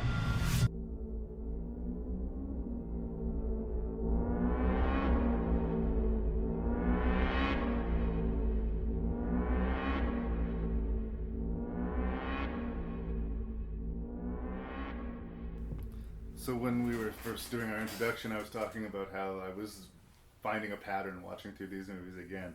And, 1 and 2 was sort of mirror movies where one was way better than the other. And I think we're seeing this again here. 4 and 5, I think as much as I was giving relatively faint praise to 4, it's still a solid enough movie for what it wants to be. As I've said before in the podcast, what are you trying to do? How successful are you at it? That's how I want to judge your movie, right? Mm-hmm. So in that respect, I think 4 did the job. I think that there is a significant diminishing quality for the second one, much like I would say when we talked about Halloween 2. But I would say much more so in this one. And it also opens with the slasher movie cliche of killing off one of the survivors of the previous movie right out the gate. Yeah. Ellie Cornell gets knifed very early in the movie. It's a fairly unglamorous, quick death, in and out. In the 30-minute mark, she is killed. Yeah. She's out of the movie, and I think it's a mistake. And we go back to focusing on Danielle Harris, who is recovering from her previous thing. She, it turns out, did not kill her stepmother, but she has been being treated for psychological issues, and now seems to have a psychic bond with Michael Myers. Yep. There's a few good things to say, and there's a couple of decent sequences. The laundry chute sequence comes to mind for that, about the movie. But for the most part, this is just a less good version of Part 4. Yeah. The Revenge of Michael Myers sort of says, yeah, we gave you what you want, but I guess what you wanted, you guys, is in its own way kind of limiting. Yeah. And that's the hard lesson, I think, of Part 5. Yeah. Because they do most things right. They don't fuck with the formula too hard. It's still in Haddonfield, it's still Halloween, it's still Danielle Harris. They didn't, fuck with the formula. And in a way, like, Halloween 3 fucked with the formula too little. Yeah. Halloween 3 fucked with the formula too much. Halloween 5 fucked with the formula too little. Well, right off the back, and to quote the great sci-fi spoof Spaceballs, this was the quest for more money. Yeah. They realized after the second week that they had a big hit in this a big hit on their hands, excuse me. And so let's rush production and get Halloween 5 out so we can ride this wave. Yeah. And you can already tell, there's a stale taste in your mouth with this movie. Yeah.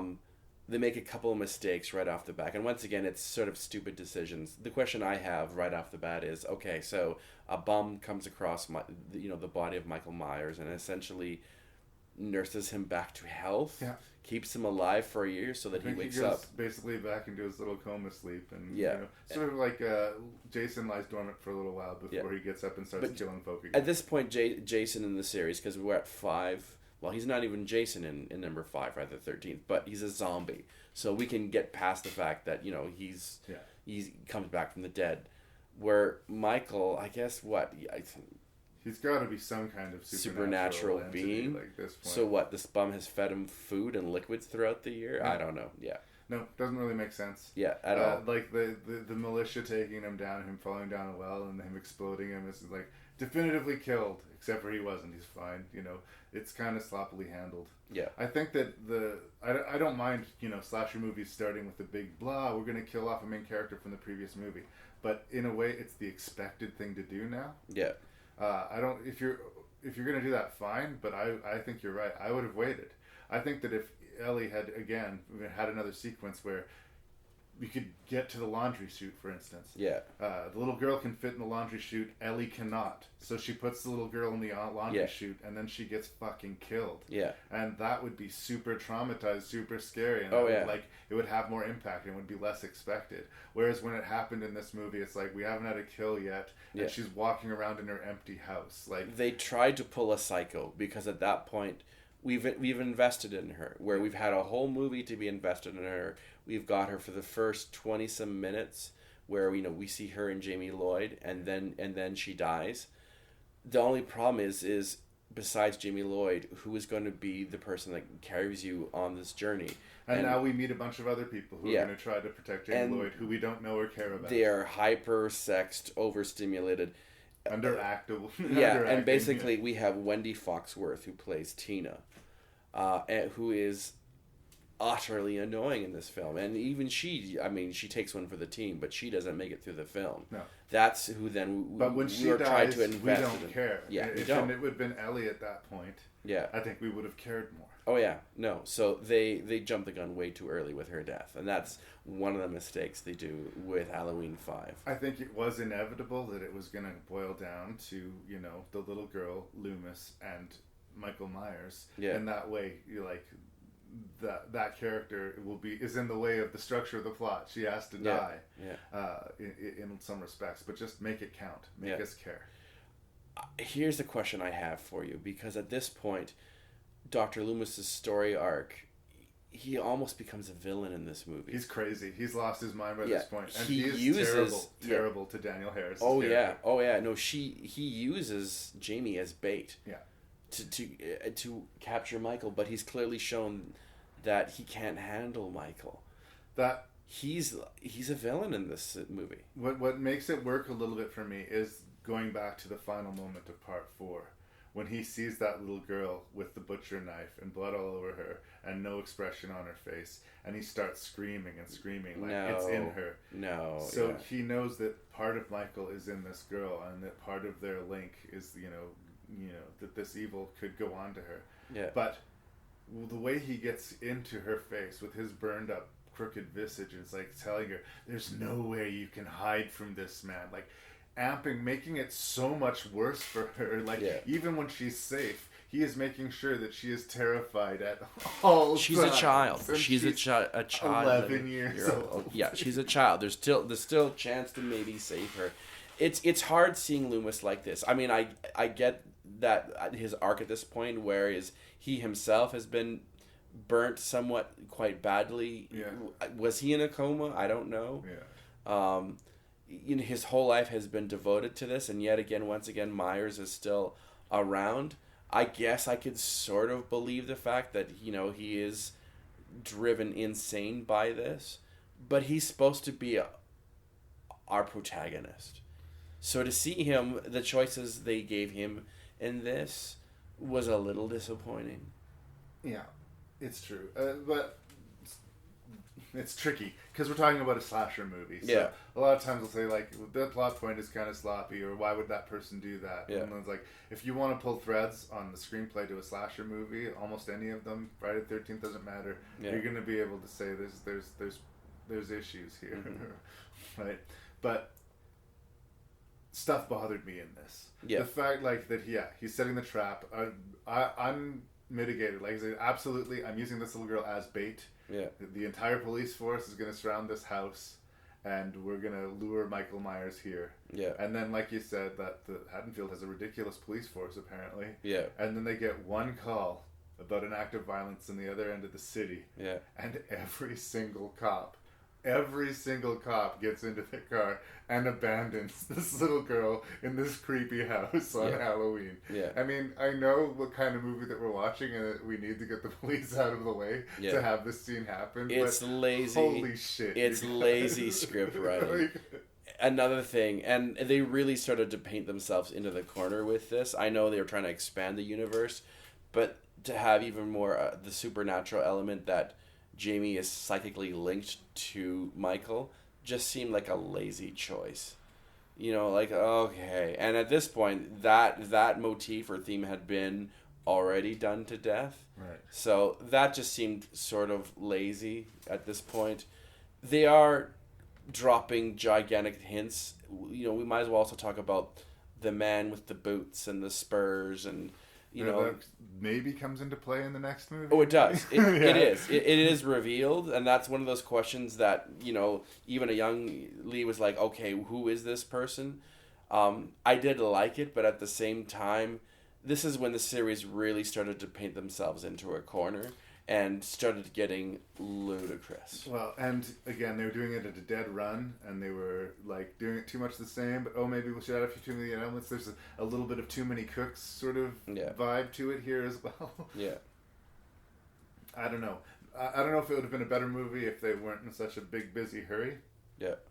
Or if it was already, even though there'd only been, I guess, even though it's part 5, 4 legit Michael Myers movies, that they were starting to run into the limitations of this. Like, if it's going to be Haddonfield and it's going to be, Michael Myers stalking a specific victim in his, creepy mask, we might be stretching this to the breaking point. Yeah, well, and it showed. The box office wasn't there, and at this point, 20th Century Fox, who had the franchise at this point, they had done 2 films, 4, and they realized that at this point that 5 was, ridiculous and wasn't worth the return. So they abandoned it at this point, and rightfully so.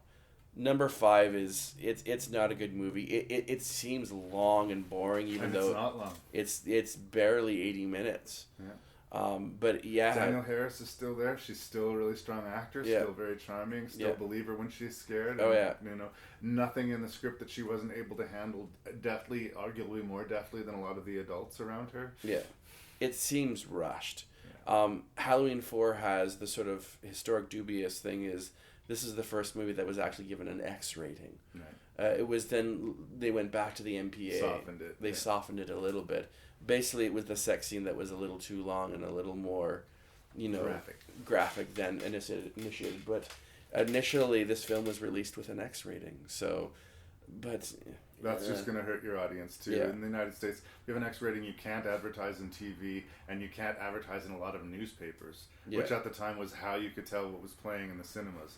Which basically meant you had to go to the cinema and see what X movie was playing there. Yeah. It was. Yeah, well, at this point, I blame Tipper night. Gore for this. This is when she had basically taken control of the Senate and was like, "This is wrong." We're getting late into the 80s, where the slasher movies were the reason for cultural decay in the youth and the violence and blah blah blah blah. Yeah. It was and is and shall ever be bullshit. Yes. We are fascinated with sex and violence as a species and as an animal, and to pretend that we're not, I think, is as damaging as watching a movie as silly and forgettable as Halloween 5. Yes. Revenge. To think that a movie as totally lame as Halloween 5 has any power to it beyond being a pretty lame slasher movie is giving it way too much credit. Yeah, I know. I think that these problems may be a little bit bigger than Halloween 5.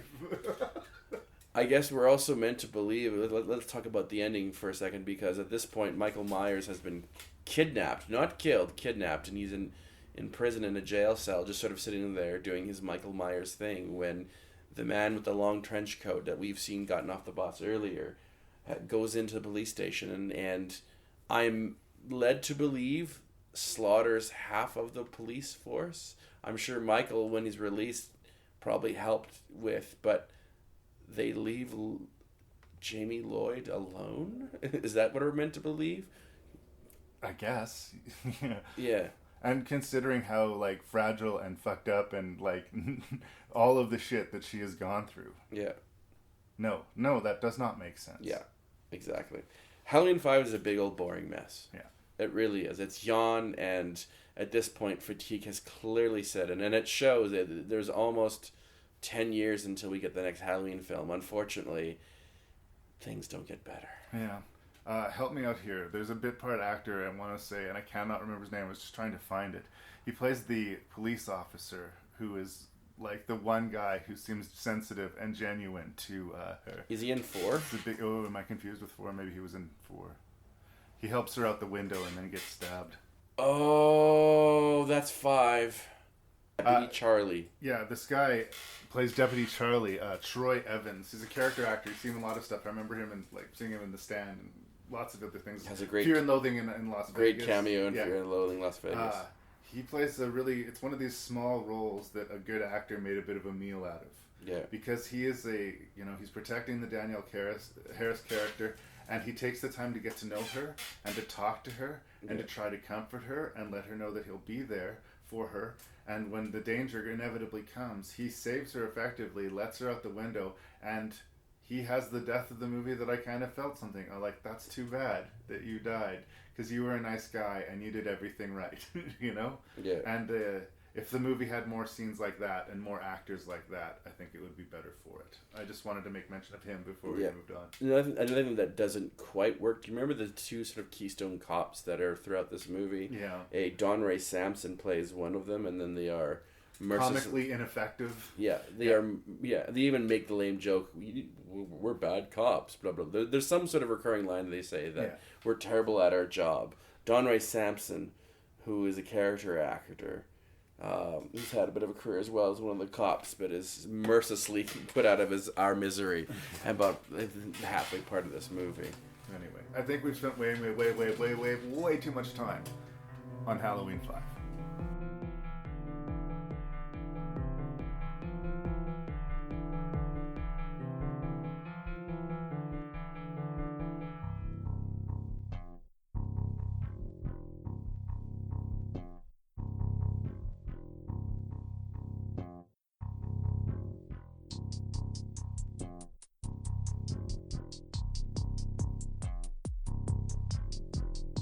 And so it was that part 1 of our 2-part Halloween retrospective comes to a close. I hope you enjoyed that, and I hope you'll tune in for the next episode to see how Lee Beckman and I are going to rank all 10 of the Halloween movies. Until then, you can send feedback to rankinreview@gmail.com. That's RANKNREVIEW@gmail.com. Let me know what I got right, let me know what I got wrong, and just let me know that you're listening. It's good for the morale. Also seek out the show on Facebook, seek it out on iTunes, and tell a friend about the podcast Ranking Review. Until next we speak, kids.